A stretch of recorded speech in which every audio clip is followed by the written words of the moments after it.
आसपास हो रही चीजों को कितना समझते हैं और कितना अपने, आप इस इंडिया में रह रहे हैं, इंडिया के बारे में भाई आपको पता ही नहीं है, आप पास में रह रहे हैं, आप अपने घर पे रह रहे हैं, आस पड़ोस के बारे में आपको पता ही नहीं है, तो आप ये बताइए कैसे सर्वाइव करेंगे?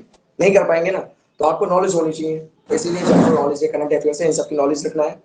अब मैं आज आपको बताऊं, आज आपकी स्टार्टिंग होगी करंट अफेयर्स की, फिर जनरल नॉलेज की मैं बताऊंगा। बुक्स बुक्स मैं कोई भी प्रोवाइड नहीं करवाऊंगा, तो सिर्फ नोट्स और पीडीएफ्स आपके पास में प्रोवाइड होंगे। और फिर उसके बारे में अगर बात करें, हाँ मैथमेटिक्स की, तो आज मैथमेटिक्स में हम 4 चैप्टर एक साथ बेसिक्स उसके क्लियर करेंगे। सबसे फर्स्ट चैप्टर है जो बेसिक से स्टार्ट होता है मैथमेटिक्स में, अगर किसी कंपटीशन की बात कर रहे हैं तो सबसे पहले स्टार्ट होता है नंबर सिस्टम से, छोटे से लेके चलेंगे, ठीक है। फिर उसके बाद हम बात करेंगे LCM, lowest common multiple and highest common factor, ठीक है। तो एचसीएफ के बारे में, फिर और उसके बारे में मैं आपको बताऊं, अभी मैं बात करता हूं, 2 मिनट रुकिएगा। फिर उसके बाद में जो हमारा थर्ड चैप्टर है दोस्तों, थर्ड चैप्टर है सिंप्लीफिकेशंस। सिंपली आपने देखा होगा कैलकुलेशंस बहुत जो है बहुत ज्यादा कैलकुलेटिव आती हैं, ठीक है। 1 मिनट दोस्तों, 1 मिनट 1 मिनट।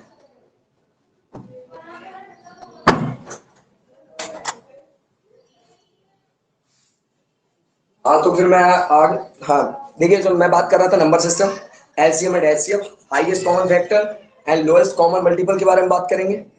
आपने सोचा होगा लोएस्ट का, एलसीएम हमने 10th 6th क्लास या 5th क्लास में जो भी आपने पढ़ा होगा, किसी भी लेवल में पढ़ा होगा, मैं व्हाटएवर, मुझे इतना इतना नहीं याद है, फिर भी मैं आपको बता रहा हूँ, जब आपने एलसीएम और एचसीएफ पढ़ा होगा तो आपने ये सोचा होगा ये कर लेंगे, ठीक है। लेकिन अब मैं बात करूंगा सिंप्लीफिकेशन के बारे में, ठीक है। तो सिंप्लीफिकेशन के बारे में फिर बात करेंगे। फिर उसके बाद हम एक नया चैप्टर है जिसके बारे में आपने नाम कभी नहीं सुना होगा, बट आपने उसके टॉपिक्स के जो क्वेश्चन है वो जरूर किए होंगे, इस बात की गारंटी है, क्योंकि आपने देखो नाम चेंज है बट आपने जो पढ़ा है from the basics, from the junior classes to the higher classes up to 12th, ठीक है, आपने जो भी पढ़ा है। अब मैं बात करूंगा पावर इंडिसेस एंड सेट्स की, ठीक है। तो ये 4 चैप्टर्स आज मैं लेके चलूंगा इस वीक में। आज मैं आपका बेसिक क्लियर करूंगा सर, ए टू जेड। आपको नेक्स्ट क्लास जब भी अटेंड करनी है तब आप इस बेसिक्स को पढ़ कर आएंगे, फिर इसके ऊपर हम क्वेश्चंस करेंगे, इस पे जो टाइप 1, टाइप 2, टाइप 3, टाइप 4, इन सब के बारे में बात करेंगे, ठीक है सारे। फिर इसके बाद में आती है मिसलीनियस प्रॉब्लम्स। मिसलीनियस प्रॉब्लम्स ऐसी प्रॉब्लम्स होती हैं जो टॉपिक्स के वाइज, तो हमने टाइप्स पढ़ लिए उसके, type 1, type 2, type 3, type 4, whatever types are come under these topics is called types of the questions. मतलब अगर आप कोई भी पेपर देते हैं, मान लीजिए अगर आपने 100 नंबर का, मैं आपकी बात करता हूँ एसएससी सीएचएसएल का, combined higher secondary education, CHSL की बात करता हूँ, ठीक है। तो सीएचएसएल का जो एग्जाम है वो लोअर डिवीजन क्लर्क के लिए होता है, ठीक है। बैंक पीओ की रीजनिंग पढ़ाऊंगा, क्योंकि यूपीएसआई में दोस्तों ये समझ लीजिए रीजनिंग जो मेंटल रीजनिंग जो पार्ट है वो सबसे ज्यादा ब्रॉड है, सबसे ज्यादा बड़ा है। उसमें मेंटल एबिलिटी टेस्ट के बारे में आपके चेक करते हैं, तो मेंटल एबिलिटी टेस्ट के जितने भी analogies, similarities, whatever topics are come under the reasoning are coming from all the competitions regarding bank IPO, sorry bank PO, ठीक है। बैंकिंग लेवल तक की आपकी रीजनिंग आती है। ये इजी मत लीजिएगा, कंपटीशन आज दोस्तों बहुत हार्ड है। अगर आप समझ लीजिए 100 रुपए का फॉर्म अगर आप भर रहे हैं तो ये समझ लीजिए कि गवर्नमेंट ये नहीं सोच रही है, वो आपको मटेरियल भी प्रोवाइड करवाती है उस हिसाब से एग्जाम में, ऐसा नहीं। बट आपको मैं ये बात बता दूं, मैं एक्सपीरियंस हूं, मैं इस चीज में मैं दे चुका हूं एग्जाम, इसलिए मैं आपको बता रहा हूं कि ये समझ लीजिएगा जो इसमें डीआई आती है, डाटा इंटरप्रिटेशन, ये मोस्ट इंपॉर्टेंट टॉपिक है। 5 टॉपिक्स मैथमेटिक्स में आप अपने माइंड में घुसेड़ लीजिए, सॉरी माइंड में पुट कर लीजिए कि ये टॉपिक्स मोस्ट इंपॉर्टेंट है फ्रेंड्स। कौन से? जैसे कि आप मेंसुरेशन की बात करें, ज्योमेट्री की बात करें, ठीक है, ज्योमेट्री इन 3D 2D, ठीक है, 2D में जो बात करेंगे ज्योमेट्री के बारे में वो सब इसके अंदर आता है। और मैं आपको बताऊं ये कितना ज्यादा, कितना परसेंटेज है इसका, लेवल कितना है। तो लेवल की बात आप देखिए, इसमें 5 चैप्टर्स मैथमेटिक्स में इतने इंपॉर्टेंट है। सीपीओ में और सीएचएसएल और सीजीएल का जो एसएससी स्टाफ सिलेक्शन कमीशन का होता है, ठीक है, इसमें अलजेब्रा मोस्ट इंपॉर्टेंट है, ठीक है। ये 40% आती है, मतलब 40% आती है। इसमें से नंबर ऑफ क्वेश्चन जो है 4 पूछे जाते हैं, किसमें? सीएचएसएल, सीजीएल, सीपीओ में, किसमें से? अलजेब्रा में से। तो अगर आपने 4 क्वेश्चन दोस्तों मेरे साथ में कर लिए तो ये समझ लीजिए अगर 2 नंबर का एक क्वेश्चन है तो आपके कितने नंबर पूरे हो गए? 8। और एक एक पॉइंट मार्क्स जो नेगेटिव मार्क होते हैं ना, नेगेटिव मार्किंग होती है जो, उनसे एक एक इतनी ज्यादा कंपटीशन में रैंकिंग गिरती है कि कुछ कहने की नहीं है। ये समझ लीजिए आप ये समझते हैं ना। आपने ये एक चीज नोटिस की होगी, कभी अगर आपके पास में 5 रुपए का आपको सामान लेने जाए और आपके पास 1 रुपए ना हो, दुकानदार भी आपका जान पहचान का ना हो तो वो आपको सामान नहीं देगा, आपकी बेइज्जती हो जाएगी इन सबके सामने। तो ये समझ लीजिए, अगर आपको बेइज्जती नहीं करानी है अपनी कंपटीशन में तो उसमें एक नंबर पे भी ध्यान दीजिए। एक नंबर वो आपके 1 रुपए की अहमियत के बराबर है। अब मैं ज्योमेट्री की बात करूं तो ज्योमेट्री में नंबर ऑफ क्वेश्चंस भी इसकी कितने हैं, 4। ठीक है, तो इसका लेवल भी, ये इंपॉर्टेंट टॉपिक्स बता रहा हूं जो आपको पहले मैं लेकर चलूंगा, जब जब मैं बेसिक्स क्लियर करवा दूंगा किसके, जिसकी अभी मैंने बात की थी, number system, LCM and HCF, and next topic simplification, and fourth chapter is power indices and search। ठीक है, तो इसके बारे में जब मैं आपको बेसिक नॉलेज दूंगा फिर उसके बाद मैं स्टार्ट करूंगा आपका सबसे पहला जो चैप्टर है मोस्ट इंपॉर्टेंट। भाई मैं सबसे पहले डाटा इंटरप्रिटेशन की स्टार्ट करना चाहता हूँ। इसके पीछे का मेन कारण मैं आपको बताता हूँ, पता क्या है। देखो डाटा इंटरप्रिटेशन में ऐसा होता है, सब सीवी एग्जाम में, मतलब कंप्यूटर बेस्ड एग्जाम, इसमें जो डायग्राम होता है, बार ग्राफ, हिस्टोग्राम, पिक्टोग्राम, जो भी है, पाई चार्ट वगैरह जो भी रिलेटेड इनसे क्वेश्चंस आते हैं ना, वो ये समझ लीजिए दोस्तों, इस लेवल के क्वेश्चंस नहीं होते हैं। क्वेश्चंस आसान होते हैं, वर्डिंग्स भी आसान होती है, सब कुछ आसान होता है, बट इसमें दिक्कत पता है कहाँ जाती है, जब आप स्क्रॉल करते हैं ना। सबसे बड़ी कमी मैं आपको बताऊं, गवर्नमेंट क्या करती है, आपको वो अगर 1 लाख बच्चों ने भरा है और वैकेंसी निकली 1000 की, तो आप क्या सोच रहे हैं वो 1 लाख बच्चों को सेलेक्ट कर लेगी? नहीं करेगी ना। वो करेगी कैसे, हटाएगी, वो अपने दिमाग से हटाएगी। और दिमाग को कहाँ पे इस्तेमाल करती है, कंप्यूटर बेस्ड एग्जाम में पहला स्टेप दे देती है। क्या स्टेप दे देती है कि अगर कोई भी बार ग्राफ या पिक्टोग्राफ का अगर डायग्राम बना हुआ है ना, तो भाई साहब आप जब उसे स्क्रॉल करेंगे ना, तो पहली बात तो आप ध्यान में रख लीजिए, जब आप कंप्यूटर बेस्ड एग्जाम देने जाएंगे तो वहां पे जो स्क्रॉलर होता है ना माउस का, वो काम ही नहीं करता है भाई।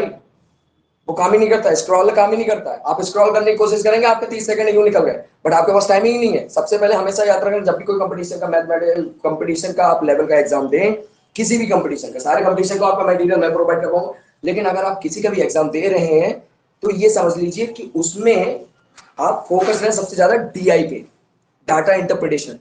सबसे ज्यादा मैक्सिमम जो है, सेकंड लास्ट ऐसा टॉपिक है मेंसुरेशन के बाद में, जो इसमें क्वेश्चन आते हैं सीएचएस में, इसके क्वेश्चन आते हैं भाई, 5 क्वेश्चन आते हैं।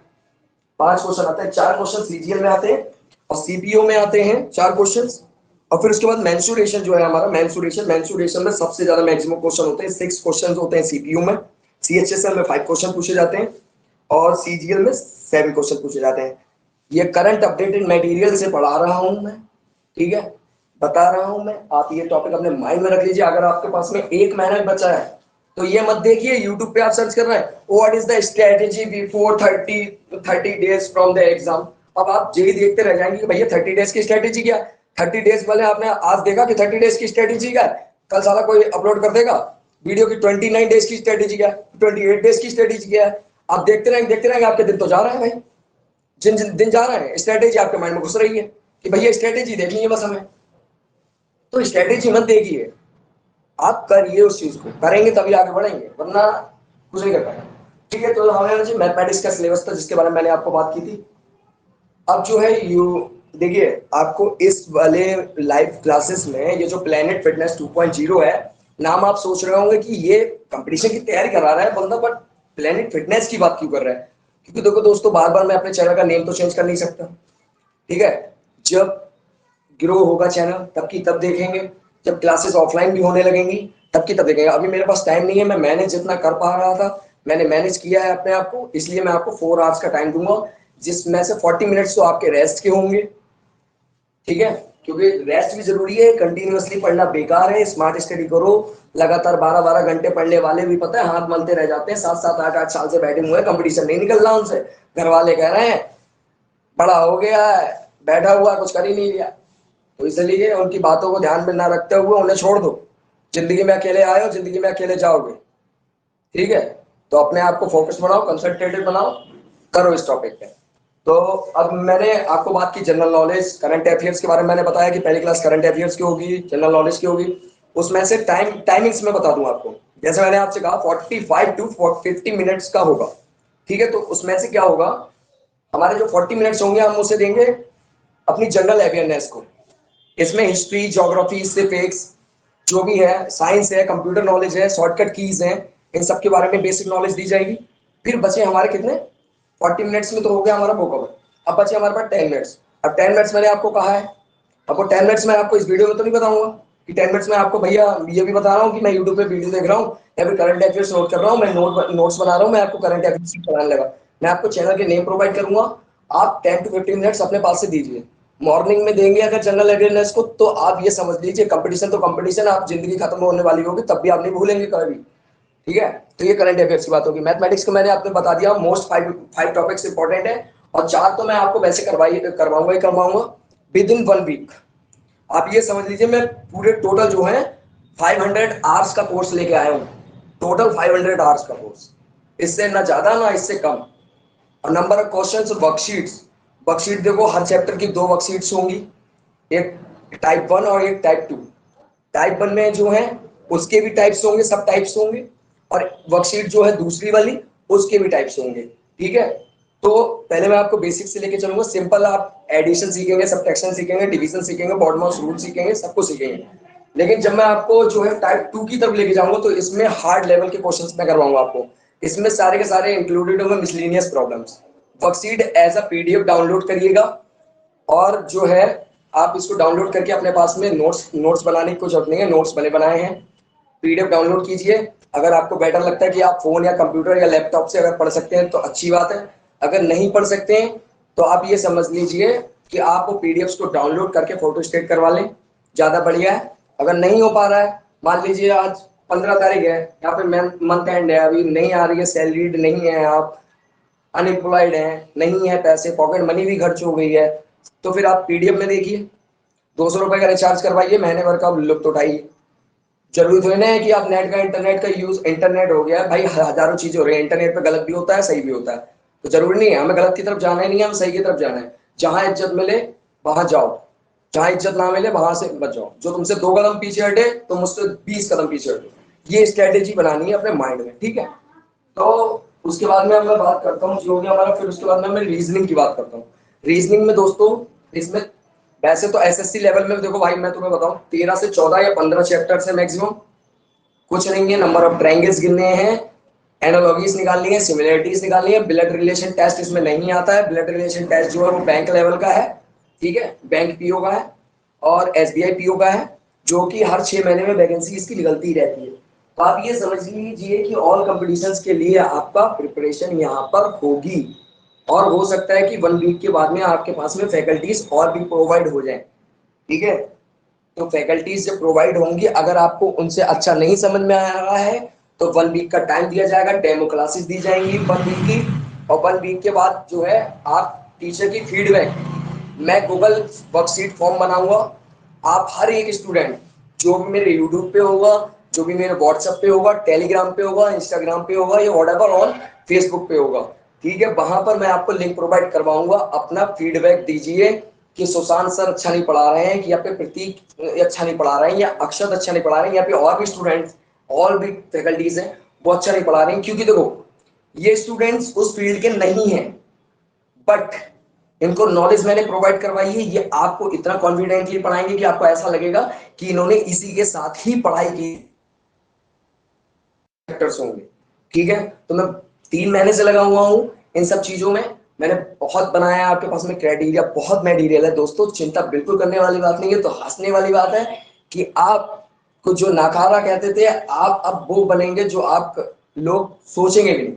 ठीक है, पहले माइंड मेकअप, मैं फॉर्म भरने जा रहा हूँ यूपीएससी का, ऐसा सोच लिया, बस समझ लीजिए मेरे 2 स्टार लग गए। अगर सवेरे उठिए तो सवेरे उठने से पहले सबसे पहले ये देखिए अपने कंधे की तरफ कि यहाँ पे ये समझ लीजिए 2 स्टार लगे हुए हैं। ठीक है, अगर ये सोच लिया तो भाई साहब धुआं उड़ा देना है, धुआं। फिर उसके बाद में रीजनिंग, रीजनिंग की बात मैंने आपको बता दी, तो इसमें 3 पार्ट्स में, मैं 3 पार्ट्स में पढ़ाऊंगा। एक पढ़ाऊंगा स्किल टेस्ट, ठीक है, mental ability test and normal reasoning. ठीक है, तो इसमें हम तीनों कवर कर लेंगे, बैंक लेवल तक की भी कवर करेंगे भाई, एसएससी भी कवर करेंगे, हमारे हर चीज कवर करेंगे। ठीक है, आप टेंशन ना लें बिल्कुल भी। अब फिर हमारा एक लास्ट बचता है, मैं जिसकी बात करूं, यूपीएसआई में एक सब्जेक्ट और ऐड है। हाँ, सबसे इजी बात तो पता है क्या आपको, यूपीएसआई में नेगेटिव मार्किंग नहीं है। अगर आप 100 क्वेश्चन, वो सॉरी 160 क्वेश्चन होते हैं, 40 question from science, sorry 40 question from Hindi and 40 question from mathematics and 40 question from, sorry English तो है नहीं, मैं इसकी बात क्यों करूं, 40 questions from reasoning and 40 questions from general awareness, law and constitution. ठीक है, लॉ में आपके जितने भी वेयर एक्ट हैं, अब आप सोच रहे होंगे वेयर एक्ट मैंने नाम पहली बार सुना है, क्योंकि ऐसा तो है नहीं हर स्टूडेंट लॉ का है। तो आपको पता नहीं है। मैं भी बेसिकली मैं भी लॉ का स्टूडेंट ही हूँ, ठीक है। मैंने भी ग्रेजुएशन जो है वो मैथमेटिक्स से किया है, ठीक है। मैं भी कोई लॉ का स्टूडेंट नहीं हूँ, but I have knowledge regarding law and the Indian constitution and I have also, मैं आपको नॉलेज उसके बारे में भी दूंगा, किसके बारे में, पॉलिटी के बारे में, फिर इकोनॉमिक्स के बारे में भी नॉलेज दूंगा। क्यों दूंगा, इसके पीछे का ये कारण है क्योंकि मैंने आपसे कहा है कि सारे कंपटीशंस को लेकर चलूंगा मैं, ठीक है। सारे कंपटीशन यानी यूपीएससी लेवल तक का लेके चलूंगा। तो आप अब ये सोच लो, जो लोग ये सोचते हैं सबसे कठिन एग्जाम होता है यूपीएससी का, ऐसा नहीं है भाई। एक बात बताओ मुझे, अभी मान लो जैसे अप्रैल में फॉर्म आएंगे यूपीएसआई के, अप्रैल में नहीं, अप्रैल में आएंगे, ये तो गारंटी है। कैलेंडर है, कैलेंडर पहले ही प्रोवाइड करवा देता है कोई भी कमीशन अगर एग्जाम करवा रहा है। और आपको मैं एक बात और बता दूं, ये कभी दिमाग में मत रखिएगा कि अगर आप एसएससी की तैयारी कर रहे हैं और स्टाफ सिलेक्शन कमीशन उसका नाम है, तो ये जरूरी नहीं है कि स्टाफ सिलेक्शन ही उसका एग्जाम करवा रहा है। एग्जाम कराने का जो जिम्मेदारी होती है वो और किसी के पास होती है। जैसे एसएससी के एग्जाम जो है वो टीसीएस करवाती है, ठीक है। तो टीसीएस करवाती है, तो उसके टीसीएस के सिलेबस के अकॉर्डिंग चलेंगे। अब जो टीचर्स एग्जाम बनाते हैं ना, वो ये सोचते हैं कि इस स्टूडेंट को मैं फंसाऊं तो फंसाऊं कैसे। अब वो पता है क्या करता है, मैंने भाई मैं तुम्हें बताऊं 2018 की बात बता रहा हूं, जब मैंने जेई मेंस का और जेई एडवांस का एग्जाम दिया था। तो जेई मेंस और एडवांस में भी नेगेटिव मार्किंग होती है, बट इन दोनों का डिफरेंस इतना अलग अलग है दोस्तों, इतना अलग अलग है दोस्तों कि आप सोचेंगे कि क्या है। अब जैसे आप 11th 12th में पूरी पढ़ते हैं, ठीक है, रीडिंग है, सब कुछ पढ़ते हैं आप उसमें, ठीक है। लेकिन जेई मेंस जो है 12th के बाद आप एलिजिबल हो जाते हैं देने के लिए। अगर आप 12th में अपीयर्ड हैं, 12th कर रहे हैं, फिर भी आप जेई मेंस देंगे। जेई एडवांस भी दे सकते हैं, लेकिन जेई एडवांस जब ही दे सकते हैं जब आप भाई जेई मेंस क्लियर करेंगे, ठीक है। अब भाई जो भी जनरल और अनरिजर्व कैटेगरीज है, ठीक है, वो तो ये दिमाग में रख लें कि मुझे पता है कि करप्शन अपने इंडिया में है, लेकिन उस करप्शन को हटाने वाले भी तो चाहिए, तो हटाने वाले बनो। तो इसीलिए कह रहा हूं अनरिजर्व कैटेगरी सबसे ज्यादा ध्यान दें कि आपको सबसे ज्यादा मेहनत करने की जरूरत है। लेकिन हम मेहनत करेंगे दोस्तों, अब हम मेहनत करेंगे अनरिजर्व कैटेगरीज वाले, लेकिन करेंगे किससे, माइंड से करेंगे, स्मार्ट स्टडी करेंगे। अब हम दिखाएंगे कि कंपटीशन को, कंपटीशन क्रैक कैसे करते हैं, ठीक है। तो अब ये तो बात हो गई हमारी कैटेगरीज से रिगार्डिंग कि कितनी छूट मिलती है कितनी नहीं मिलती है। अब यार ये तो गलत है ना कि एक अनरिजर्व कैटेगरीज वाला भाई 23 घंटे 22 घंटे पढ़ रहा है या फिर कुछ भी कर रहा है, लेकिन एससी एसटी वाला आया, बोला मैं तो जा रहा था घूमने, मैं तो क्रिकेट खेलता हूँ, मैंने तो ऐसे ही गया था भाई, मैं उसके एग्जाम देने, मैंने 20 क्वेश्चन किए थे और मेरा सिलेक्शन हो गया, आज मैं सरकारी कर्मचारी हूँ। तो इतना बता दो, सरकारी कर्मचारी अगर कोई चौकीदार भी है ना, तो उसकी उतनी ही पावर होती है जितनी एक एसआई की होती है, समझ लो। उसके उसकी इज्जत उतनी ही होती है, ठीक है। बस अगर आपको इज्जत चाहिए तो कंपटीशन की तैयारी कीजिए। तो फोर्थ रीजनिंग भी होगा हमारा, रीजनिंग भी हो गई। फिर हिंदी की बात करें तो इसमें कोई हमें लेक्चरर नहीं बनना है, कोई हमें पीएचडी स्कॉलर नहीं बनना है भाई, हमें किसी कॉलेज में जाके नहीं पढ़ाना है, कुछ नहीं पढ़ाना है, सिर्फ इसमें सामान्य हिंदी की बात करेंगे।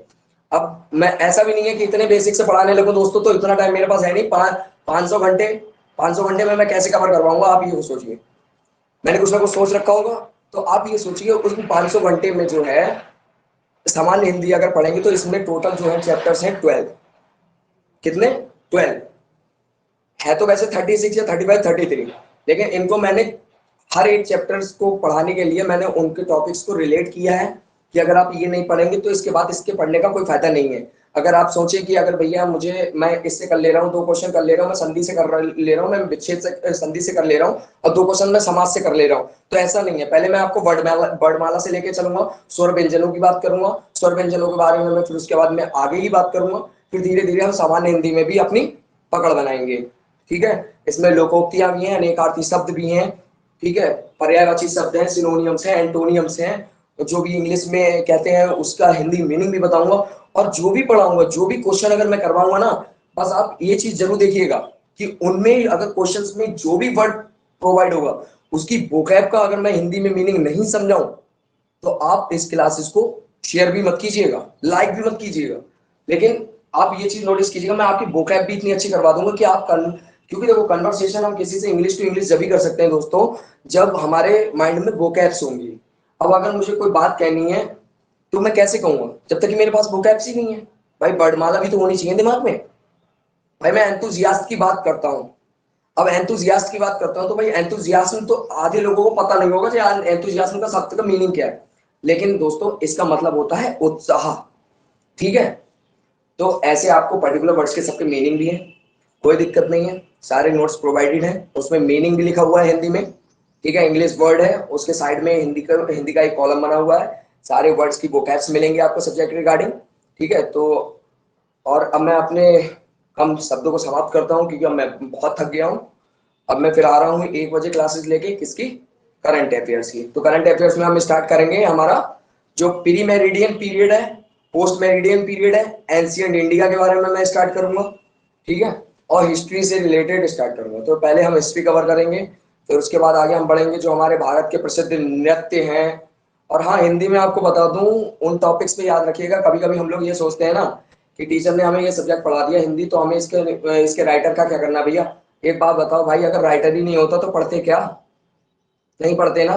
राइटर के दिमाग में अगर कोई कहानी नहीं आती तो पढ़ते क्या, क्वेश्चंस कैसे प्रोड्यूस होते, नहीं होते ना। तो इतना दिमाग में रखो कि आपको उनके राइटर से याद करने हैं। हिंदी में सबसे ज्यादा अगर क्वेश्चंस अगर आते हैं तो वो उसमें से आते हैं, तो संधि विच्छेद से भी क्वेश्चन आएंगे, समास आएगा, लोकोक्तियां आएंगी, स्वर आएगा, व्यंजन आएगा। आपको 4 ऑप्शंस दिए जाएंगे, स्वर दे दिए जाएंगे, आपको पहचानना पड़ेगा, और उन स्वरों में वो गड़बड़ी कर देंगे। आपने जिस जिस सीरीज से पढ़ा होगा ना, उस सीरीज को वो डगमगा देंगे, आगे पीछे कर देंगे आपके मार्क्स काटने के लिए। लेकिन पॉजिटिव फ्रेंड्स दोस्तों, इन सारे कंपटीशन के रिगार्डिंग अगर एनालिसिस देखी जाए तो यूपीएसआई की एनालिसिस सबसे बेस्ट है, क्योंकि इसमें नेगेटिव मार्किंग नहीं है। अगर आप धोखेधड़ी से अगर कोई क्वेश्चन गलत भी कराते हैं तो आपका इसमें मार्क्स कटना ही नहीं है।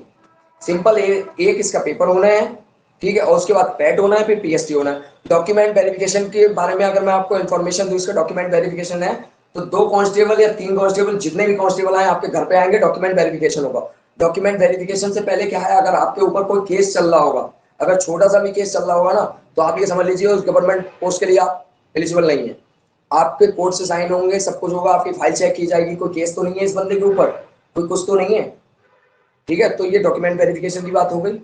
लोग कहते हैं कि डॉक्यूमेंट वेरिफिकेशन में लेके क्या कर रहा हूँ, सिंपल डॉक्यूमेंट वेरिफिकेशन को, नहीं 10th की मार्कशीट, 12th की मार्कशीट, और जो भी आपने व्हाटएवर ग्रेजुएशन कर रखा है। और हाँ, एक बात और क्लियर कर दूं, कई दोस्तों का पिछली जब मैंने स्टार्ट की थी इसके रिगार्डिंग क्लासेस स्टार्ट की थी, बट मेरा इतना मटेरियल और इतनी नॉलेज उस टाइम मैं थोड़ा आपको बताऊं उस टाइम नहीं थी, ठीक है। नॉलेज लेने के बाद मैं आपके सामने आया हूँ। इसलिए इसमें सबसे बड़ी बात यह है कि कई दोस्त ये पूछते हैं कि भाई ये बताओ, क्या एपियर्ड स्टूडेंट या फिर जो ग्रेजुएशन कर रहे हैं वो भर सकते हैं इस फॉर्म को या नहीं। तो आप ये समझ लीजिए नहीं भर सकते। 21 साल से 28 साल तक की आपकी उम्र होनी चाहिए, इसके बीच में, ना ज्यादा ना कम, ठीक है। बाकी कैटेगरीज के लिए तो एज रिलैक्सेशन मिल जाता है, 5-5 साल का एज रिलैक्सेशन मिल जाता है, लेकिन अनरिजर्व के लिए कोई एज रिलैक्सेशन नहीं होता है। इसीलिए भाई साहब बैठे हुए हो घर पे, ठीक है। तो अब मैं अपनी बात को समाप्त करता हूँ। Thank you so much for watching my video and coming online and joining me. Thank you. Like, share and subscribe and also follow my Telegram channel. Thank you.